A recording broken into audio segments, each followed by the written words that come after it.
Tak ceritani ini, Rek.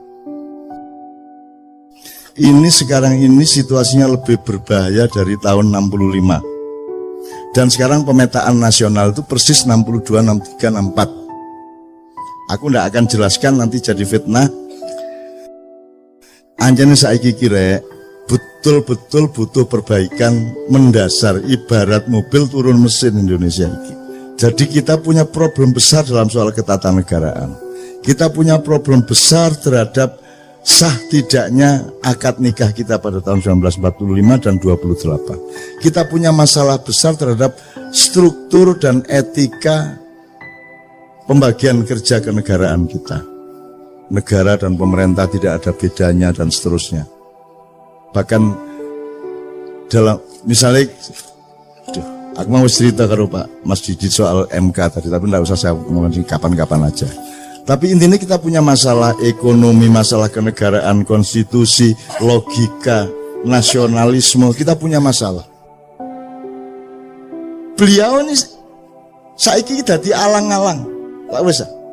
Alang-alang itu dianggap gak produktif. Kon tak kandhani ya. Nek Merapi kate mbledos, kabeh wong di sekitar Jogja di lereng Merapi nandur alang-alang. Kok nandur alang-alang? Loh, pohon, tanaman yang punya getaran untuk menyelamatkan sekitarnya dari lahar dan wedhus gembel itu alang-alang. Dadi nek Merapi mulai ya apa, wong-wong nandur alang-alang, Pak. Jadi beliau bikin sanggar alang-alang itu untuk menghalangi segala kemungkinan kerusakan dan kemungkaran yang terjadi pada generasi muda dan anak-anak itu. Kemenang. Kapan-kapan kita baca bukunya Mas Iman Budi Santoso, seorang sastrawan di Jogja, senior saya, mengenai pohon-pohon, mengenai nama desa. Nek Jombang ono jenenge alang-alang Caruban. Ya, ono meneh Pengalangan, ono meneh. Jadi itu semua ada riwayatnya. Semua desa-desa di Jawa itu punya nama-nama pohon. Nama pohon itu banyak dijadikan lambang atau hikmah atau ilmu dari teritorial. Itu Mas ya. Oke. Tak persingkat gini Mas Didit ya. Saya sangat paham pemikiran Anda. Dan saya bukan tidak setuju.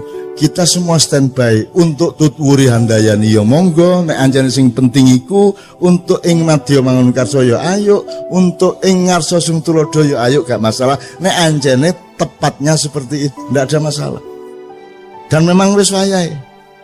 Kita butuh kongres nasional kenegarawanan Indonesia misalnya. Tak ceritani ini.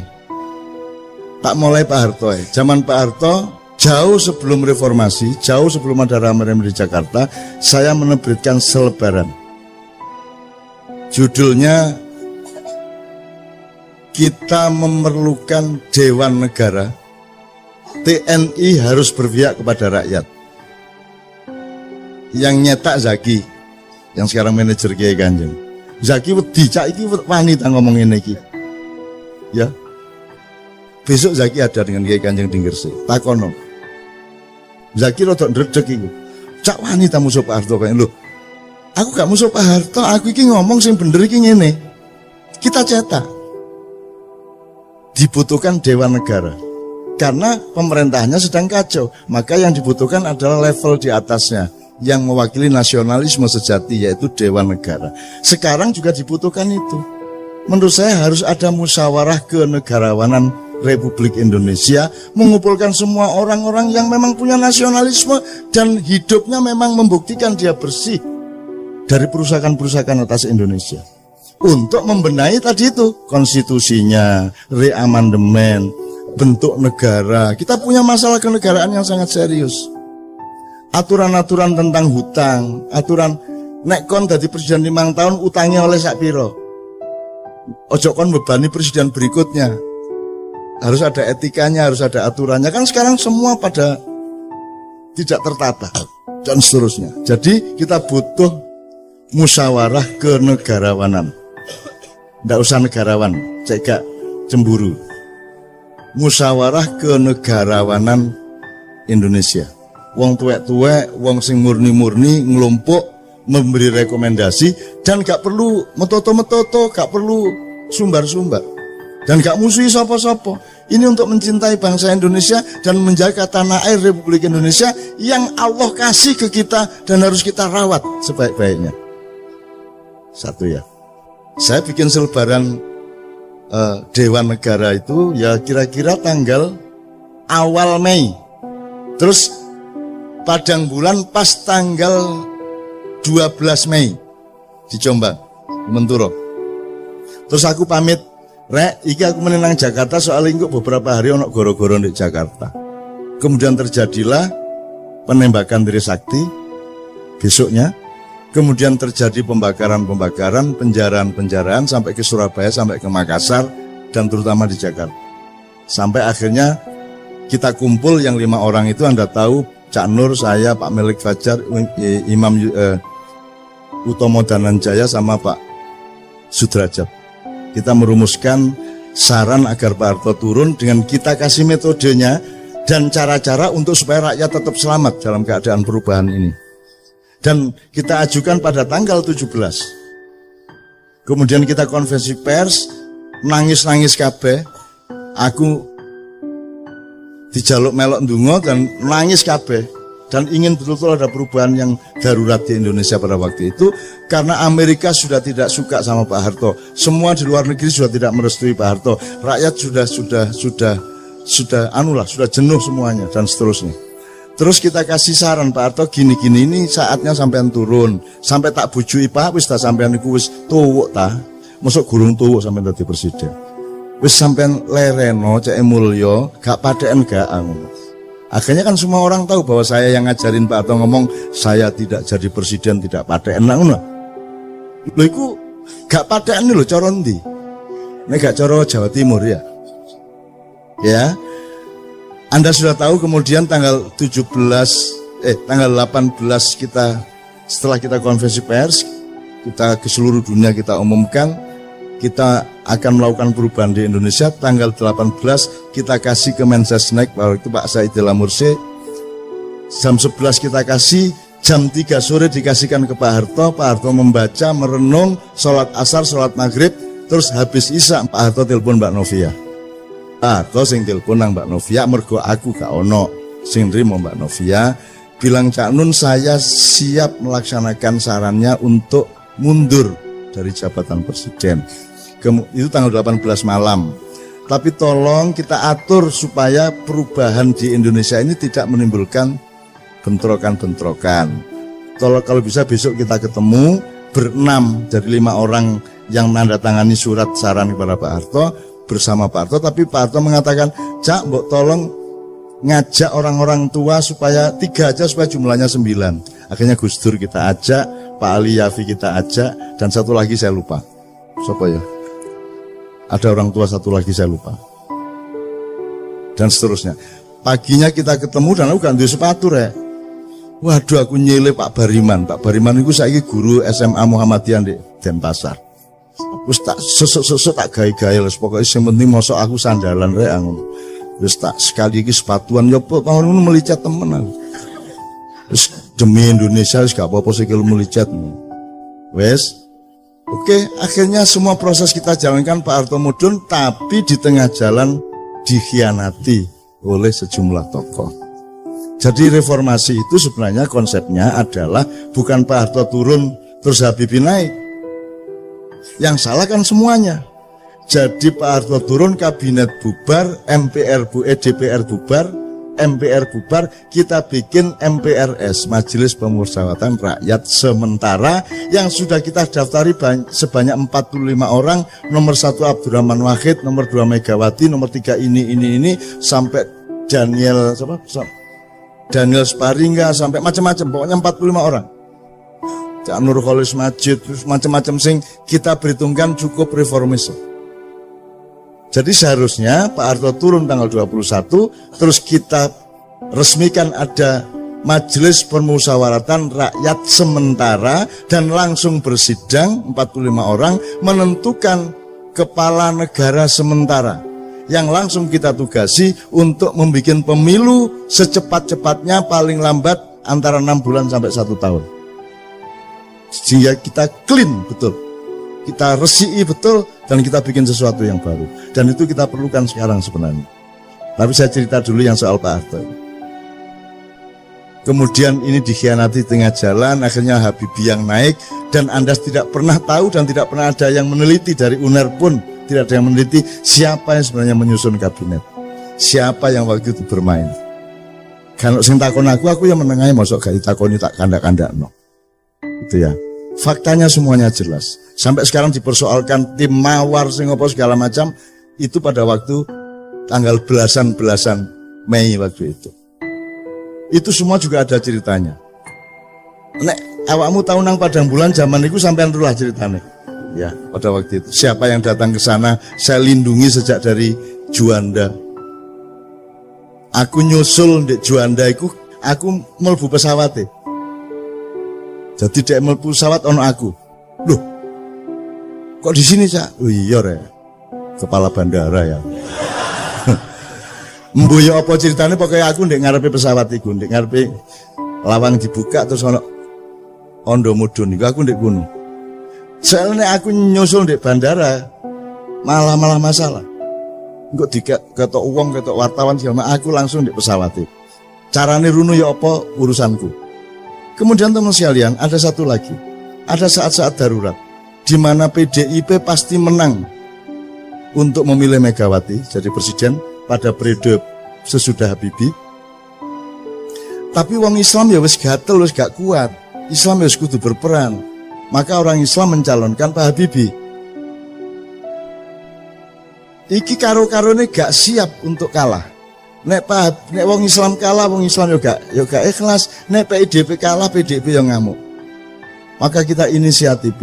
Dalam satu hari saya menemui P3 ketuanya dan Golkar ketuanya, karena besok akan memilih presiden di MPR untuk memilih Habibie atau Megawati. Pokoknya tidak lama, 20 menit sama setengah jam. Terus saya malamnya datang ke Pak Harto. Saya minta Gus Dur rapat dulu di rumah Gus Dur.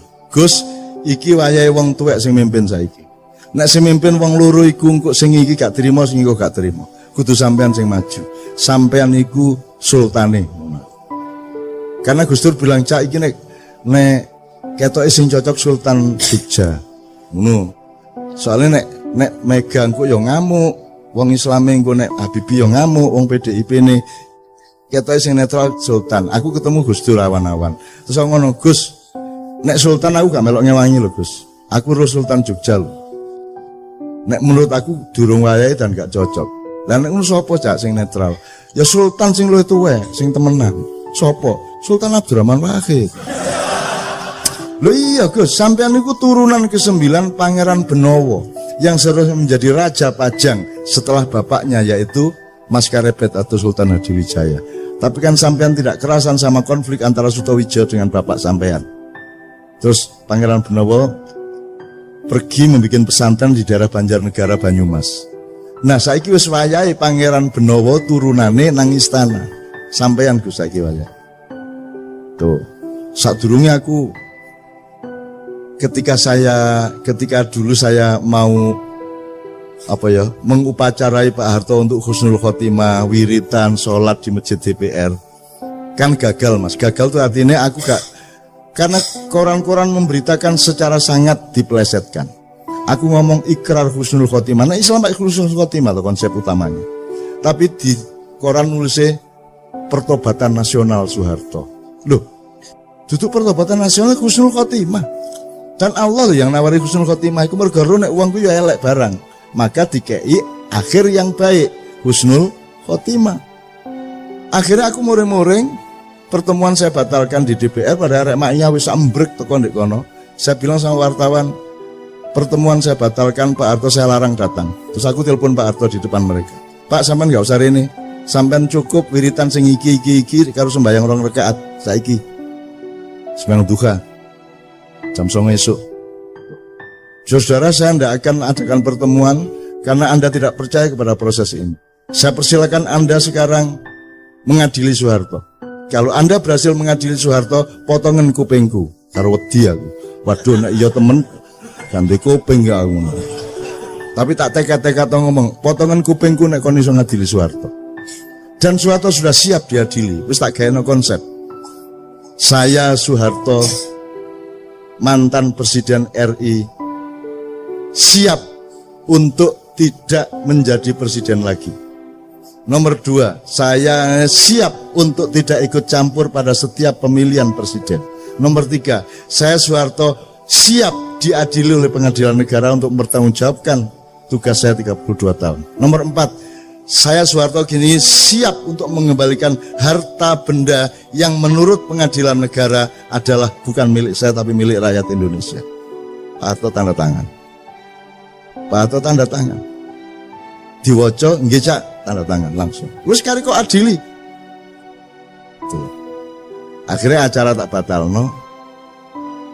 Terus aku iseng-iseng dolen nang omahe Gus Dur. Ndek Ciganjur.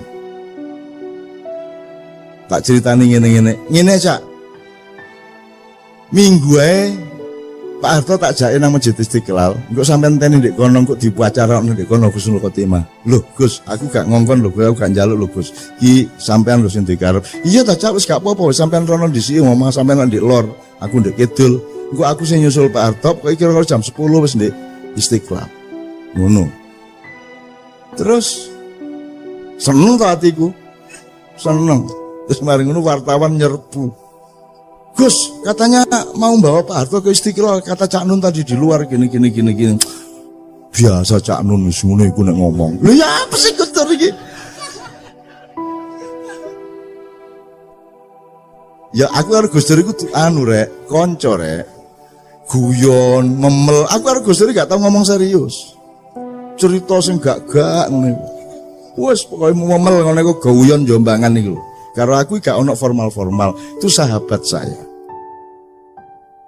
Jadi pokoknya intinya Mas, terus aku kepeduk Gus Dur sebelum pemilihan beberapa jam, dan saya bilang sama Gus Dur, Gus sampai tadi presiden insya Allah, kok sore, kan pemilihannya malam Mas, kok sore. Tiap aku njaluk loro Gus, mergo aku sing usaha, aku sing njaluk P3 kudu milih Gus Dur, Golkar kudu milih Gus Dur. Nek kalian berdua akan mengalahkan PDIP. Ngono. Masalahnya bukan saya tidak setuju Megawati, cuman situasinya tidak memungkinkan. Saiki kudu wong tuwek sing mimpin Indonesia, itu situasinya pada waktu itu. Mulanya aku menjaluk loro Gus Sarati sampean ngurusi Aceh temenan karena masih ribut terus Aceh. Nomor loro gak ono mistik, gak ono Nyai Roro Kidul. Sampean gak ruta tema iku di Indonesia. Nyai Kodil ku jek ono terus, jek digawa-gawa terus. Tapi aku njaluk Gus Dur, Gus wis gak ono Nyai Kodil. Terus Gus Dur jawab ngene karo turu ngene. Aceh gampang, Cak. Gampang ya napa wong gak beres-beres. Macam-macam tak tabok. Gus Dur enteng enek ngomong. Terus Nyai Kodil ya apa lho? Wis tak SMS wingi, Cak. Ya apa ya, Bang? Ya apa Gus Dur? Wis tak lu di SMS ya apa? Tak kon jilbaban. Gus Dur iki lho, idene iki lho.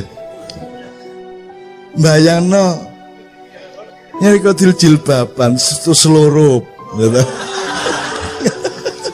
Imajinasine cek nakale wong ya Allah aku guyu cekikan Gus sampean niku masyaallah.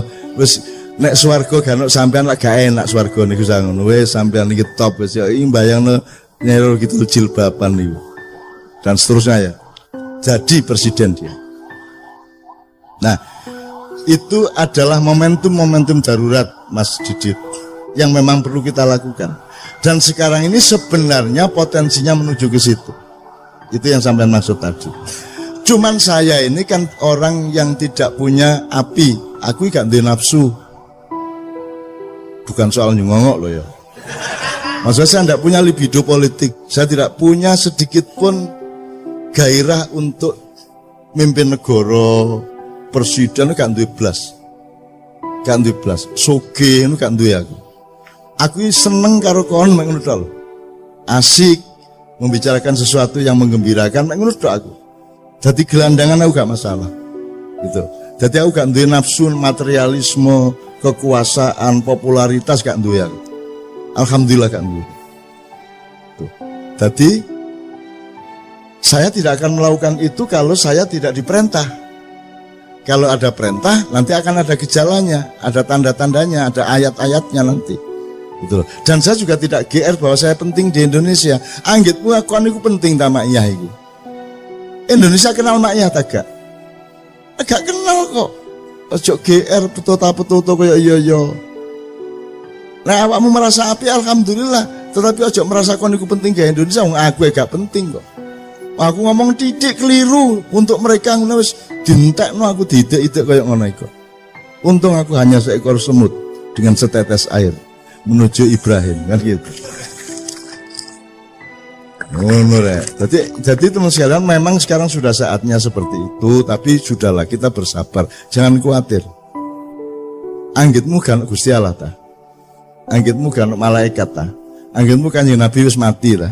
Anggitmu Sunan Kalijaga gak ono ta. Anggitmu wis gak ono kabeh ta. Anggitmu mek ono awakmu tok ta. Gak. Masih lengkap dunia dan alam semesta ini, dan Allah punya skenario, dan Allah punya rencana, dan Allah punya irama, Allah punya langkah-langkahnya. Kita sami'na wa ata'na kepada Allah. Jadi yang penting awakmu selalu menunjukkan manusia yang baik, yang bermanfaat, yang seimbang, yang berpikir jernih, dan lain-lain yang sudah Anda omongkan tadi. Itu yang saya maksudkan. Alhamdulillah. Wis angger awakmu tadi rakyat sing apik, insya Allah akan ada pemimpin yang baik, dan awakmu insya Allah juga menjadi pemimpin yang baik di skala dan perspektifnya masing-masing. Amin ya rabbal alamin. Kira-kira ngono ya.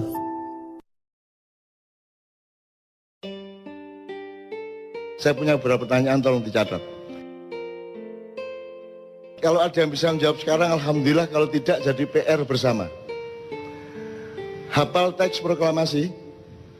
Ada yang hafal teks proklamasi? Saya SMK sih hafal ya malahan. Ngetik SMK. Hal-hal yang mengenai pemindahan kekuasaan dan lain-lain diselenggarakan dalam cara sesama dan tempo yang sesingkat-singkatnya. Oke, wis gak apa-apa wong kancane durung proklamasi ya, gitu. Pertanyaan saya sederhana. Apa yang dipindahkan itu apa? Apa yang dipindahkan kan pemindahan kekuasaan. Maksudnya kekuasaan itu apa? Keuangan, otoritas kenegaraan, kedaulatan, emas, seluruhnya. Oke. Seluruhnya itu apa ya? Jajal sebutan. Telu. Kedaulatan. Ya. Kekayaan. Kekayaan itu apa aja? Aset bangsa, kebudayaan, semuanya yang ada di Indonesia. Termasuk aspek pembentukan negara yang termasuk dalam kekayaan negara. Terus sumber daya manusia. Oke, wes gak apa-apa wes. Sebelumnya dikuasai siapa memang? Penjajah Belanda. Oke. Dipindahkan dari siapa ke siapa? Pemindahan itu dilangsungkan dari siapa ke siapa? Dari konteks realnya dari Jepang ke Indonesia. Pernah terjadi. Kapan pemindahan itu dilakukan? Ketika proklamasi. Loh, kalau sudah dipindahkan kenapa pakai akan dilaksanakan secara seksama? Berarti belum dilaksanakan. Kan teksnya gitu. Betul nggak? Teksnya akan dilaksanakan secara seksama dalam tempo sesingkatnya sehingga ketika proklamasi belum terjadi. Kapan pemindahan itu terjadi? Kapan itu terjadi? Sopo nang sopo? Nggak harus dia bisa jawab sekarang. Itu takono presidenmu saiki yo gak iso jawab. Tenang aja. Gak masalah. Aku mek ngelingno kon niku duwe PR serius. Gak iso Indonesia bangkit nek kon gak ngerti bayimu iku ya apa. Ngono ya. Tak baleni. Dari siapa ke siapa tadi? Ada yang bilang? Dari Jepang ke Indonesia. Pernah terjadi? Pernah terjadi ini? Pernah terjadi? Serah terima pemindahan itu? Saya belum lahir, Cak Nur. Lah. Anek jawabannya ngono. Iya, tadi kon kok sholat ping 5. Kok jawabannya ngono meneh kon durung lahir ayo. Mbah Nun. Engko ya. Mbah Nun nun sewu. Kula nderek tukar pikiran nggih. Iya. Terus ketika Jepang datang ke Indonesia, Jepang menjanjikan akan membantu proses kemerdekaan Indonesia dari Belanda. Sebenarnya yang mau memindahkan kedaulatan itu dari Belanda ke Indonesia. Jepang itu janjinya mau membantu. Makanya dibikin BPU PKI, Badan Persiapan dan seterusnya. BPU PKI pada saat itu dia belum bikin secara detail negara ki koyo apa. Sing dibikin BPU PKI filsafat kemerdekaan. Sing dimaksud merdeka itu ya apa. Sehingga akhirnya tersusunlah proklamasi. Belum mikir undang-undang, belum mikir dasar negara, belum mikir struktur kabinet. Sing dipikir waktu itu BPU PKI filsafat merdeka. Merdeka itu ya apa.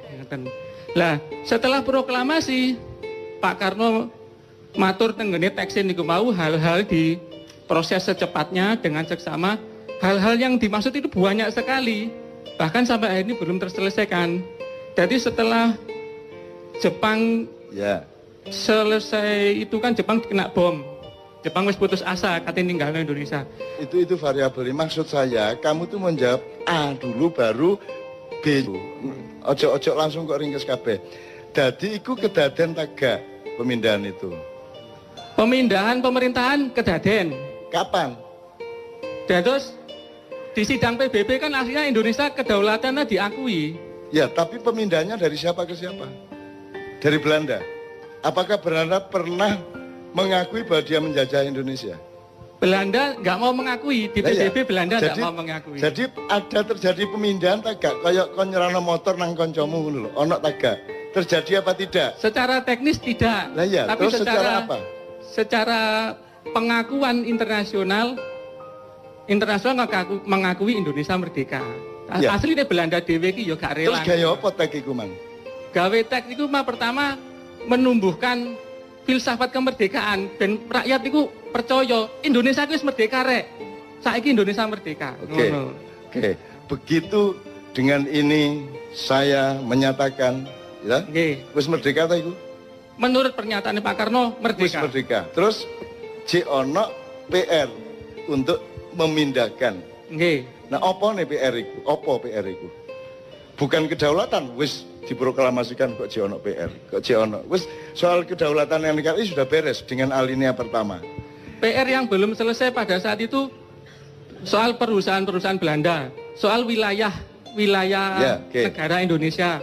Dan terakhir yang dipermasalahkan Belanda, utang-utangnya Belanda kon nyauri Indonesia. Saiki sudah dilaksanakan belum pemindahan itu? Secara teknis Belanda belum. Jadi gurung beres iki kemerdekaan. Gurung beres, nasionalisasi perusahaan-perusahaan sebenarnya belum beres. Jadi kon kok mantep urip Indonesia wong nikahe gurung beres kok. Wong iki apa akad nikah gurung beres kok. Kok semua duwe anak sauno kae iku lho. Itu yang saya maksud, itu ada yang belum beres sejak awal berdirinya NKRI. Kontroversi pendapatnya monggo ndak ada masalah ya, tapi ada yang belum beres dengan pemindahan kekuasaan. Nanti salah satunya tercermin pada pertanyaan berikutnya. Jadi ya, jadi ndak pernah terjadi toh itu? Ndak pernah terjadi. Ya wes. Jadi kon ojo meneh GBHN, ojo meneh Pancasila, ojo meneh aturan-aturan. Wong proklamasi loh, gurung dilaksanakno. Ya tak gak? Nggih. Proklamasi loh gurung beres. Presidenmu katanya 30 meneh. Nek akad nikahe gurung jelas, wis gak beres-beres. Makanya semua presiden yang ingin jadi presiden pahami dulu Indonesia ini siapa, urusannya gimana, yang PR-nya apa, yang belum beres apa, pahami dulu, baru bagusi mencalonkan diri jadi presiden. Kita betul. Itu loh. Jadi aku setuju pendapatmu kabeh, tapi yang saya maksud adalah ayo didandani sik teko awal rek. Ngono lho. Wong iki gurung beres sejak awal kok. Ya oke. Misalnya pada pernyataan berikutnya nanti Anda benar-benar dicatat aja berikutnya. Ini tak pencoloti supaya nyambung dengan Anda. Siapakah pemilik sah tanah air? Tanah dan air Indonesia beserta isi dan kekayaannya sebelum 17 Agustus 45 dan sesudahnya.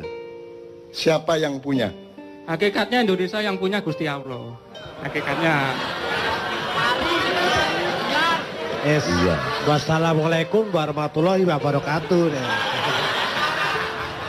Secara zahir sebelum kemerdekaan Indonesia dikapling sama Belanda, berikutnya Jepang. Loh, Secara zahir, secara batin Indonesia ki melike Gusti Allah, ngadewe iki gelandangan gak duwe apa-apa asine nang Loh. kene.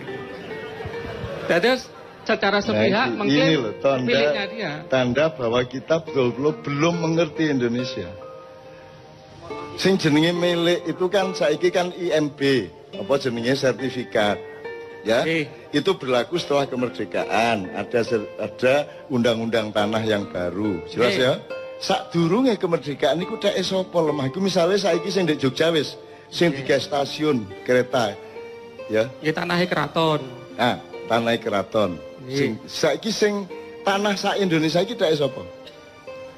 Tanah sak Indonesia. Ojo ngomong Gusti Allah loh. Pada zaman Mojopahit ya secara kepemilikan milik kerajaan Mojopahit. Waktu dengan rakyatnya. Ya oke. Maka sebelum 45, sebelum 1745 dhek sapa? Aku mek ngomong iku. Sebelum 45 Belanda mengklaim itu adalah wilayahnya. Kapan? Mana buktinya Belanda mengklaim? Karena Indonesia itu waktu itu Nggak ada faktanya Belanda ngeklaim. Oh. Nggak ada. Belanda tidak pernah menjajah Indonesia menurut Belanda. Belanda itu datang sebagai pemborong. Kontraktor. Dia kontraktor datang ke sultan atau raja. Tergantung tempatnya. Pak, saya bikinkan jembatan. Pak, saya bikinkan jalan. Saya bisa bikinkan pertanian. Pembagian pendapatannya segini sama segini. Jadi mengontrak dia menurut mereka. Mereka tidak pernah menjajah kita. Gitu loh. Nah, miliknya siapa? Kontrak itu dengan siapa? Kontrak dengan sultan-sultan, raja-raja. Nah, jadi siapa yang memiliki tanah air sebelum kemerdekaan? Sebelum kemerdekaan para raja dan para sultan. Ah, ngono lho, Kitmang sing tak terngenteni iku dhek sultan. Oke? Nggih. Sak Indonesia iki dhek sultan dan raja-raja jumlahnya kira-kira pira sultan dan raja? Mboten paham kula jumlahnya. Loh, berarti gak jelas iki. Loh, wong kon iki saiki tanah sak meter iso paten-paten karo tanggamu kok. Nggih. Ya ta gak? Apa meneh tanah sak dari Sabang sampai Merauke gak jelas urusane, terus kon gawe Indonesia kayak ini kok iya padahal gak jelas urusane. Itu loh yang saya maksud. Oke? Jadi tanah itu milik raja dan sultan. Oke? Yes, terus merdeka. Terus tak sapa mari merdeka? Negara Republik. Milik negara. Milik negara. Upama kon raja gelem ta gak kon? Nggih, kula nyuwun perjanjian tertulis. Ana ta gak perjanjiane? Ndak ada. Ah. Iki lho. Nggih. Jadi gelem ta kon duwe lemah sak pulau misalnya Ternate tidure, sak pulau iku wekmu. Terus moro-moro Indonesia merdeka. Terus moro-moro duduk tekmu. Gelem ta sultan? Moro-moro duduk dhek-dheke. Gelem ta? Nggih, ndak mau. Lah iya. Harus ada perjanjian. Nah, terus ada ndak perjanjiannya? Faktanya ndak ada. Ndak ada. Berarti beres ndak masalah Indonesia ini? Beres ndak? Belum beres. Jadi halal ndak Indonesia ini? Aku mek kepengin ngandani kon gak iso beresi masalah iki, ganti presidene dukno teko langit sapi itu padha ae. Nek kon gak iso beresi masalah iku mulane aku yang dipindahkan apa saja, yang berupa dolar berapa, yang berupa emas berapa ribu ton, ya, yang berupa tanah berapa, yang berupa tambang berapa, perjanjiannya gimana. Setelah tanah sebelumnya milik sultan dan raja tiba-tiba menjadi milik negara, mosok gelem harus ada transformasi land reform, betul enggak? Ada enggak? Land reform pada waktu itu nggak menyangkut perjanjian antara raja penguasa wilayah dengan presiden. Kok tidak?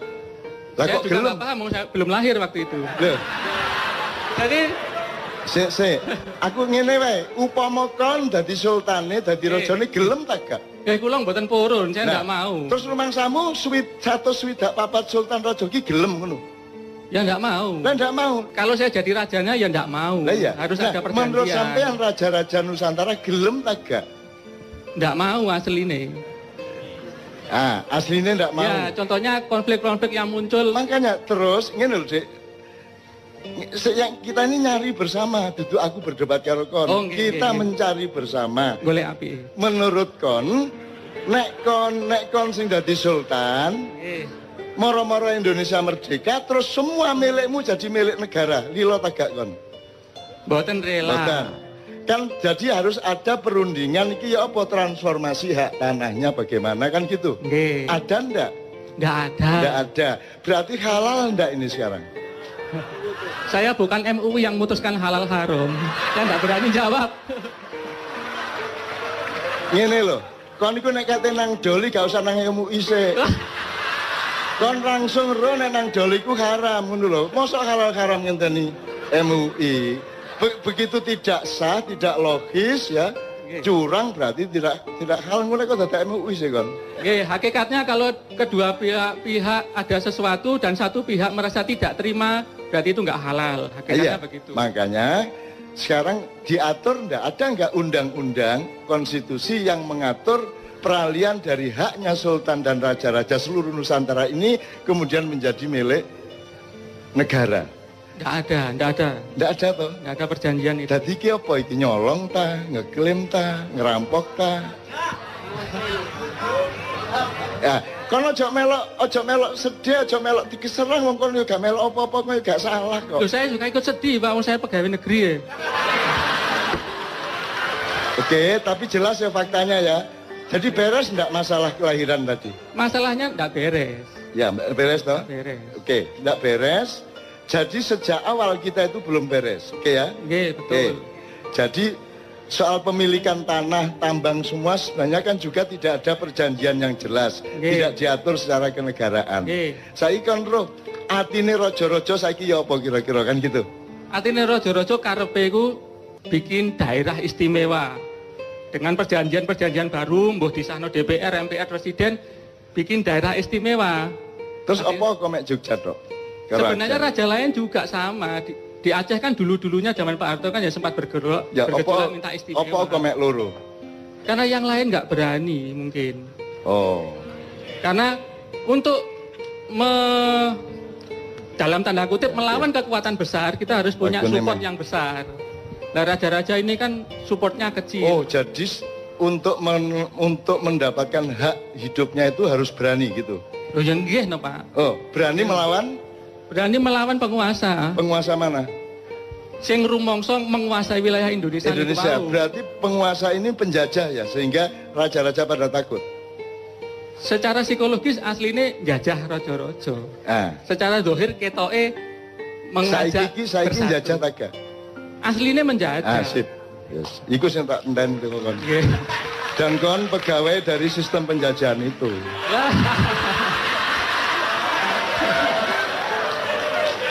Saya nggak nyalain siapa-siapa, aku mek kepingin awakmu rek nek kate dadi pemimpin iki PR loh ya, iki temenan loh iki. Meskipun mungkin gak iso jawab temenan ya gak masalah, tapi ojo dianggap gak ono. Ojo wong loro ati terus anggap gak loro ati. Ada PR besar. Ya tak terusin ya supaya lengkap, pertanyaannya 2 lagi paling. Tadi pemilik sah tanah air Indonesia sebelum dan sudah kemerdekaan. Sekarang nomor 3. Apa muatan substansial UUD baik 45 maupun 2002 amandemen ya tentang pemilahan antara negara dan pemerintah? Terus ngeten, aslinya pemerintah niku karyawan ini negara aslinya pemerintah niku. Karyawan. Nggih, terus karyawan pemerintah apa karyawan negara? Pemerintah niku kan ngeten, paribasane negara niku rumah tangga. Oke, sopo kepala rumah tangga nih? Bapake. Loh, sopo? Oh, yang pemilik rumahnya. Saya nih ngomong Indonesia. Oh, Indonesia ini punya rumah tangga. Indonesia secara hakikatnya belum punya kepala negara. Kenapa tidak punya? Mergo di Undang-Undang Dasar itu sebenarnya rancu antara negara dan pemerintahan. Rancu. Berarti undang-undangmu itu bener tak gak? Kalau izin aku mau kepingin ngomong apa aneh. Undang-undang dasarmu mengatakan bahwa presiden adalah kepala negara. Padahal yang kita butuhkan ada kepala negara dan ada kepala pemerintahan. ASN itu aparat sipil negara, bukan aparat sipil pemerintah. BUMN ini jenenge BUMN, duduk BUMP. Tapi BUMN taat kepada pemerintah, bener enggak? Secara Negara kok taat nang pemerintah, pemerintah taat nang negara. Jadi negara iki kualik ta gak ndase karo sikile? kalau isin nglakoni asli ya kuali. Lah iya. Sak kualik-kualike wong arek-arek gak melok nyambut gawe ndek kantor-kantor ke pemerintah, awakmu sing nyambut gawe ndek kono ya. Ngono ya, gak apa-apa wis. Jadi Anda sendiri sebenarnya tidak setuju pada undang-undang itu. Betul enggak? Nggih, dados ngeten asline kula sejak mahasiswa mbiyen nggih mboten setuju. Ah, wis. Saking garise nasib kok moro-moro dadi ngono lho. Jadi sekarang Anda punya pendapat sebagai intelektual, nek barang itu jelas salah dan menciptakan bencana-bencana politik, kira-kira perlu dirubah tak gak? Nah, jadi salah satu PR Anda adalah membenahi kembali dasar konstitusi, filosofi, sistem kita bernegara. Memang sejak awal kita ini celaka karena tidak ada pemilihan antara negara dan pemerintah. Akhirnya karyawan di kantor kabupaten taat kepada bupati. Padahal karyawan atau ASN atau PNS dulu di kantor kabupaten itu adalah aparatnya negara yang digaji permanen dari dia masuk sampai pensiun. Jadi dia sepanjang hidupnya. Sementara bupati, presiden outsourcing. Dia cuma disewa 5 tahun. Jadi orang yang jadi ASN sepanjang hidup sampai hari pensiun itu tidak pada posisi untuk taat kepada outsourcing. Betul enggak? Ya oke. Terakhir. Ini soal sejarah. Apakah berdirinya dan pelaksanaan NKRI merupakan kontinuasi dari bentuk pemerintahan dan kekuasaan sebelumnya, abad-abad sebelumnya, entah apapun bentuknya, ataukah merupakan adopsi dari luar Indonesia? Jadi Anda sebenarnya bukan orang Indonesia dengan negara Indonesia ini. Anda adalah orang Eropa, orang Amerika, tambah orang Arab, tambah orang Cina, bernama Indonesia, label muda ae Indonesia, tapi janjane sing kok lakoni ku Eropa, Amerika, Israel, Cina dan Arab. Gelem kon dadi wong kaya ngono iku. Jadi ada budaya atau sejarah kontinuasi, ada sejarah adopsi. Kita ini sekarang adopsi, mulane biyen sapa jenenge Jayabaya mengatakan wong Jawa kari separo, Cina Londo kari sak jodoh. Kita salah paham selama berapa abad. Rumasane ono welut perang terus wong Jawa jumlahe karek separo, gak. Jawamu iku separo-separo saiki. Jawamu iku separo-separo, gak Jawa temenan. Mergo kon wis gak gelem nerusno Jawamu. Gitu loh. Cina Londo malah dadi sak jodoh, kerjasama. Itu namanya Cina Londo kari sak jodoh.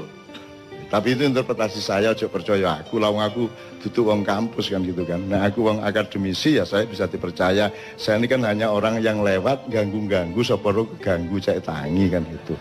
Nek perkara gak tangi-tangi ya gak apa-apa, malah tak ilir-ilir cek tambah turunnya tambah angler kan gitu ya. Jadi pertanyaan terakhir tadi jelas.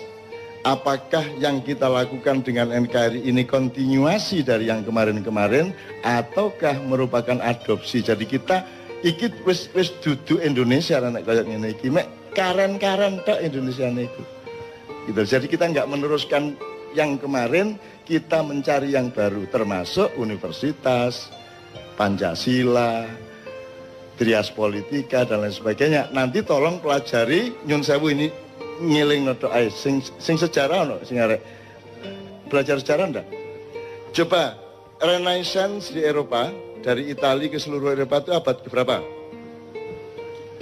14 sampai 17, awalnya di Italia abad 14. Sebelum abad 14 itu di Eropa namanya abad pertengahan, abad kegelapan, dari abad 5 sampai 15 kira-kira ya.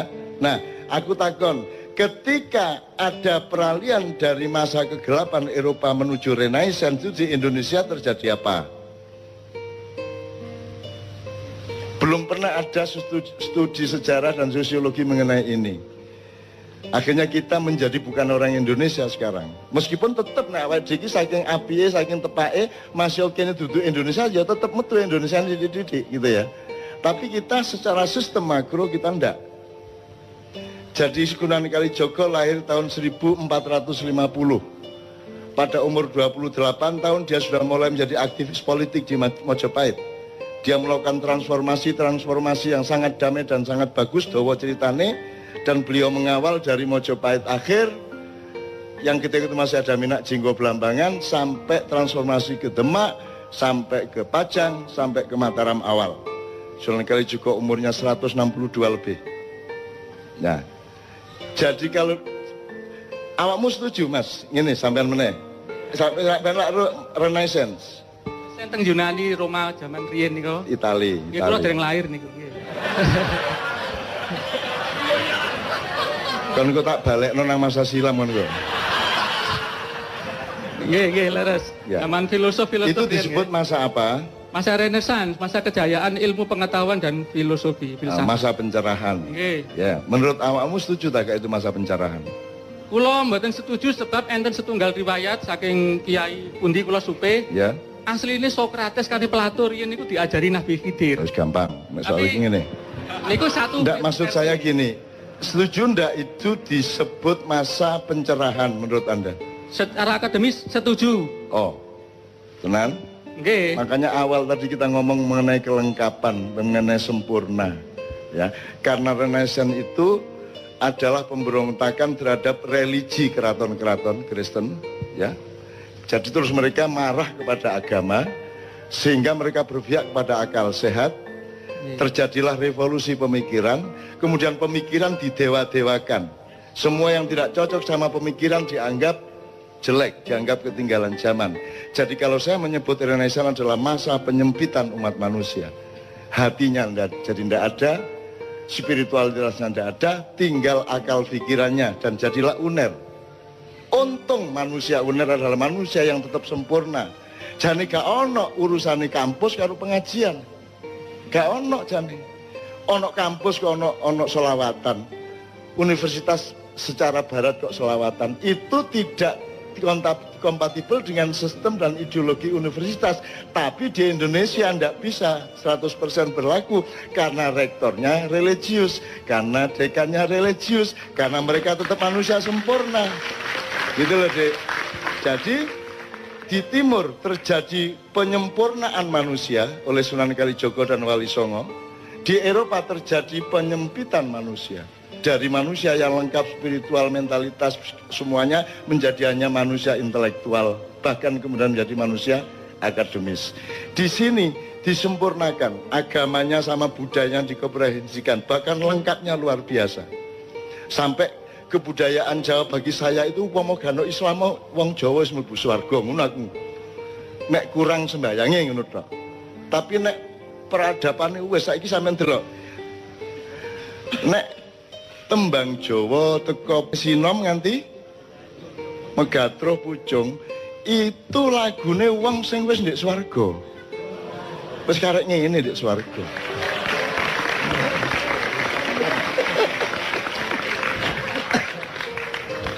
Kon gak iso mbuktekno nek iku salah. Masih aku gak iso mbuktekno nek iku bener. Tapi sing penting lak kon gak iso mbuktekno nek iku salah. Oh iya, ngono lho ya Mas ya. Oke. Jadi sekarang mudah-mudahan Pak ini anak-anak ini kita harapkan bener loh mereka ini. Mereka nanti jadi pemimpin mulai 2025 ke atas. Anda urus Indonesia ini bener-bener ya. Anda urus Indonesia bener-bener. Gitu loh, Dek. Oke, tepuk tangan untuk cinta masa depan Indonesia.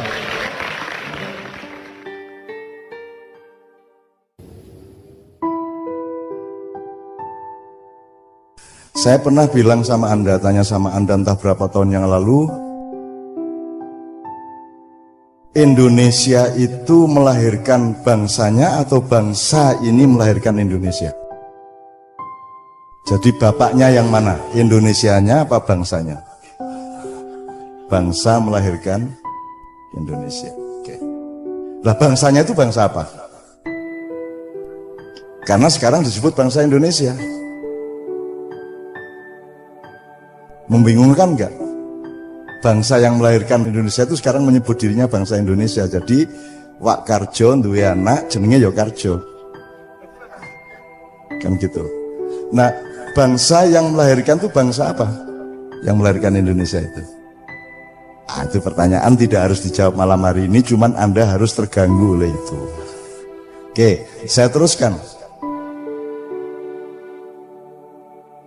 Indonesia umurnya berapa?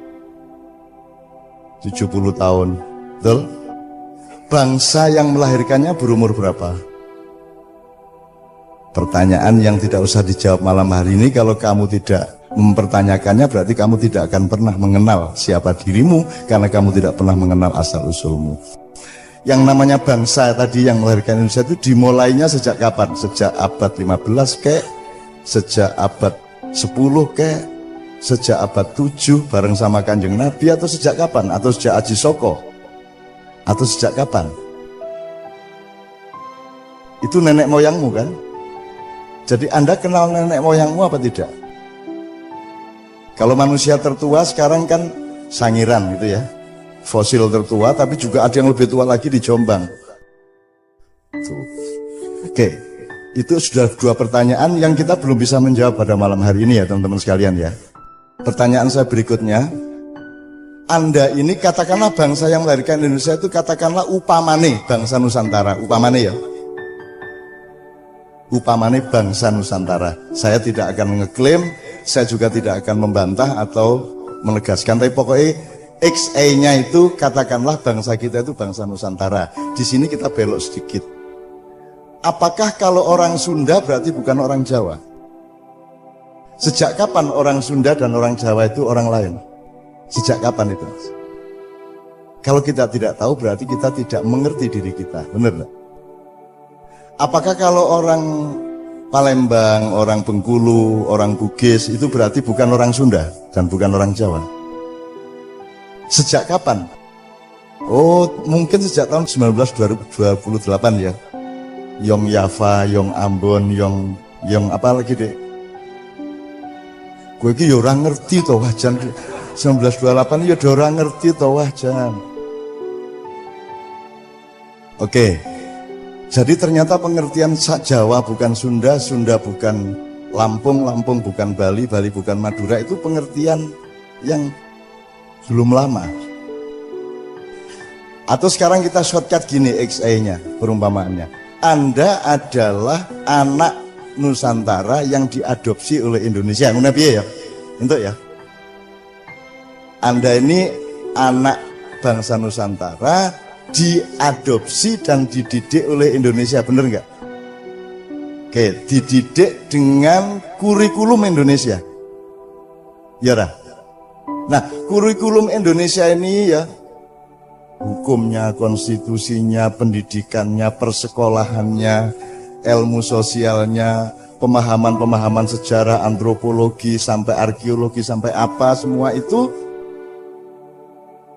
kurikulumnya mbahmu Nusantara tadi atau kurikulum orang lain. Nah, jadi Indonesia itu keluargamu apa orang lain? Nah, Anda yang di Fakultas Hukum tinggal lihat, ini hukum yang kamu farisi dan kamu jalankan sampai hari ini hukum adopsi atau hukum dari orang tuamu sendiri? Adopsi. Jadi Anda tidak pernah mengenal bapakmu sendiri. Ngomong hukumnya piye, politiknya piye, kepemimpinannya piye, nek nggawe kabinet piye. Gitu loh. Karena di dalam demokrasi tidak ada bedanya antara emas dengan berlian, dengan batu, kerakal, dan kerikil, karena masing-masing gumpalan itu punya hanya satu, yaitu hak suara satu tok. Kan gitu ya. Ambok kue iki sarjana kaya ngopo, apa kue iki kere, kue nek nang kotak pemilu podo suarane ya ora. Itulah demokrasi. Jadi demokrasi, kalau Anda ikut demokrasi, salah satu kerugiannya adalah Anda tidak bisa membedakan batu dengan mutiara, benar nggak? Gitu ya. Ini nanti jadi tema panjang kalau nanti kita punya waktu atau bulan depan dan seterusnya. Tapi pokoknya gak ada bedanya itu. Jadi sekarang masyarakat Indonesia ini yang dididik oleh Indonesia ngerti nggak bedanya orang bermutu dan orang tidak bermutu? Ngerti nggak bedanya batu sama berlian? Ngerti nggak rakyat kita? Nggak ngerti? Ngerti apa enggak? Ini XA ya, saya tidak ngeklaim. Kalau orang tidak mengerti bedanya batu dengan emas, kui resikonya apa? Kowe dikai watu ya orang ngerti nek kui watu, kowe dikai emas ya orang ngerti nek emas toh. Atau kowe dikai watu dicat kaya emas ya orang ngerti toh kowe. Kowe dikai wedhus dipupuri dadi presiden ya orang ngerti toh kowe. Karena kamu tidak mengerti bedanya. Kalau raja dulu, dan harap diingat bahwa di dalam Al-Quran tidak ada negara, yang ada adalah muluk, malik gitu ya. Saya tidak mengatakan bahwa saya akan mendirikan kerajaan ya, tapi pokoknya ngono ya. Di Quran yang ada itu cuma Raja Sulaiman, Raja Daud, Fir'aun dan seterusnya, Bukhari milih.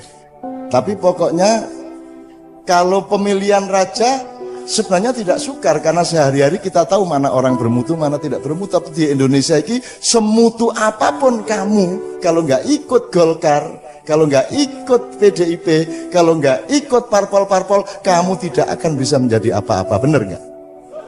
Wes iki terus ke dhewe. Sebab ini simulasinya ombak banget.